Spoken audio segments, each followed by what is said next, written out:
Welcome, Rising Appalachia. Welcome back to eTown. Leah and Chloe, good to see you both. So good to be here. You know, David and Biko sound great too. Yes, they do. You guys have been playing together for a long time.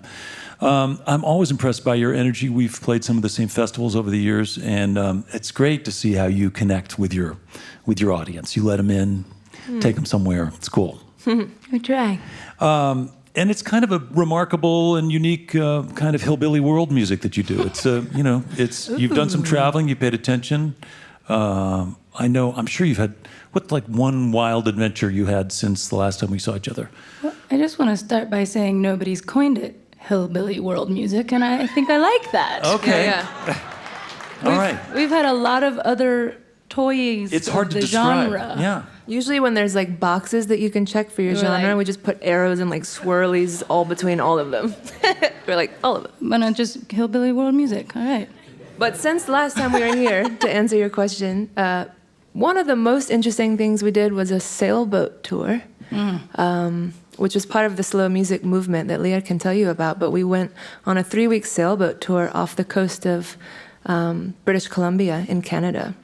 And it was a way to connect music with the land, with farmers and permaculture that was up in that area, but also for us as musicians to slow down and just go back to like a troubadour style of sharing music with the world that isn't about gas stations and rushing and all the stuff. How were the winds? They were in our favor. They were in your favor, okay. We saw whales and salmon and sailed. Yeah. You know, and when That's what happens out With there in the banjos. ocean. with banjos Yeah. and basses, and Yeah. when you tour by van, you know, or plane, you finish your gig and you go into the van, you pack everything up, and then you go fast to get to the next show. And when you tour by sailboat, it's like finish the gig and everybody loads in and it's rush, rush, rush, rush, and then you get on the boat and all your gear's on the boat and it's like 3 miles an hour for 13 hours straight. Yeah. Well, I remember we crossed paths in Texas one time. You told me you were doing a tour by Amtrak. It's You were true. traveling by train, so that's another probably awkwardly inconvenient awesome. and slow and amazing and Awkward. great. Yeah. Totally wonderful. But you mentioned something just now, slow music. Tell me what that means. I'm assuming it's related to the slow food movement, just local and paying attention. You know, we've been doing this in our own way for such a long time, producing music and figuring out how we want to connect music with things that are important to us and bring the stories and the front line and the activism and the farmers and so many of the people that hold the bedrock into the music that we carry. And that's not a very easy task, I think, in the traditional music industry. And so we try to explain it in so many different ways. Oh, we want to do sustainable touring. We'd like to be just in regions. And I was invited to do a TEDx talk, which was a really, really fascinating and tricky thing to pull off. And so we were all talking, like, what could we coin this? And the slow music movement came from the pressure cooker of having to do a 10-minute talk about how to explain what we do. And I think giving it a name really also brought a lot of power to it, because it is much more available and I think identifiable as the association of the slow food and slow fashion and just bringing more integrity and intention into the touring. So we do a lot of work with regional activists. We bring the local folks on the ground out to each show to share the stage, to share the microphone. We also try and encourage our green rooms to have local food, which is an amazing process. When we're able, we tour regionally, so we're able to really identify with even just the sensory part of life in seasons and what is regionally local, you know, and so it's got a lot of chapters. It sounds amazing. It also sounds like you can't play very many gigs in a week. No. So it's tricky when you've got an agent and a manager and bandmates and house payments. Yeah. And you Our think, agents in the house, give it up. She's like, you want to do 2 gigs a week? Come on, girl. She's like, wait, Saturday night, you want to go to the You go to national farmer's park. market? We're like, Saturday night off, we're gonna go to the farmer's market. Yeah.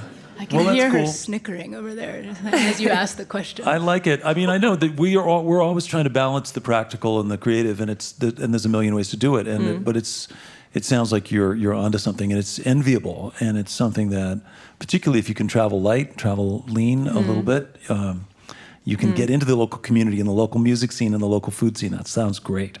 I want to touch briefly on the new record. It's called Ley Lines. Yeah, And you recorded it Oceanside in California. we did. And you brought in addition to these two band members, you brought in a couple others, one from Africa and one from Ireland. Yeah. So it's again sort of that cross-continental musical connection. I Yeah. know it may seem obvious, but tell us why you do that.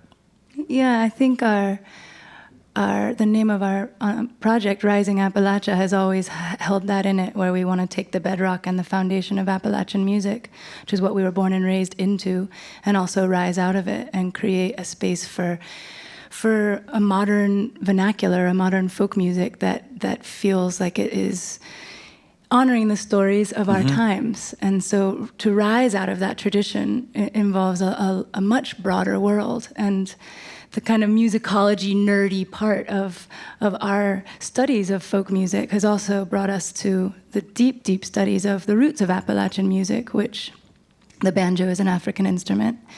It's the ancestor of a Senegalese instrument called the akonting.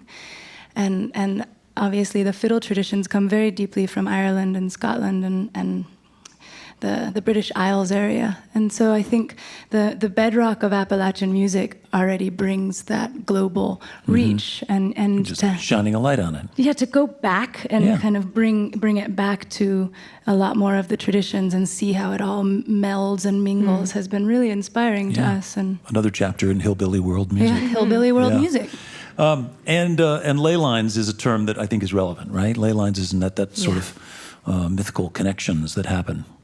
Yeah, exactly. That was our sort of poetic theme for the album, was there are places around the world and cultures, and for us, musical cultures that are related in magnetic and oral ways. And Africa and Appalachia and Ireland have so much of a thread with one another. And so Ley Lines and the title of that album, as well as just the context of the players, allowed us to explore that. Yeah, of course you do.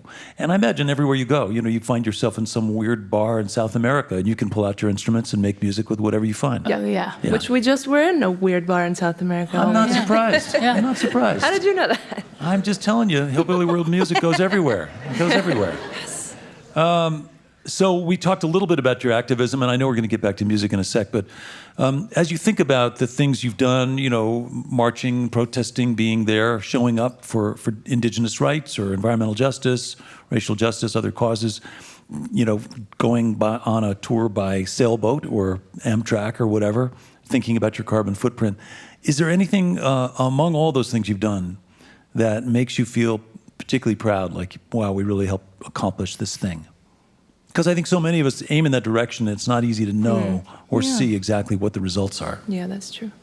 I feel like the one that comes to mind right now that we're in Colorado, is last year when we were here, we gathered with a small crew of people and spent about 11 hours with all of these musicians performing at Sterling Prison, which is Colorado's largest male prison. And we were able to bring in 2 different concerts, all in the open yard, in 2 different levels of security, and in the prison with an amazing, amazing volunteer coordinator. And I think in a way that what hadn't really been accomplished in that prison before. And just to be able to get off the stage and bring our music into a place that is very raw and very intense, but also extremely deep, and have these conversations and interactions with incredibly powerful, bright, clear-eyed, hard-hit men, and be able to stand there and have that experience collectively was extremely powerful. That's a great story. And a reminder that, that the walls are really false. Everybody has a story to tell, and they all want a place and a way to connect and tell that story. And that was a really powerful experience for our whole crew. Well, you guys are great connectors wherever you go. Anyway, I'm glad you're back. We got a lot of music to get to. Congratulations on the new record. Thank you. Help me welcome back, if you would, Rising Appalachia.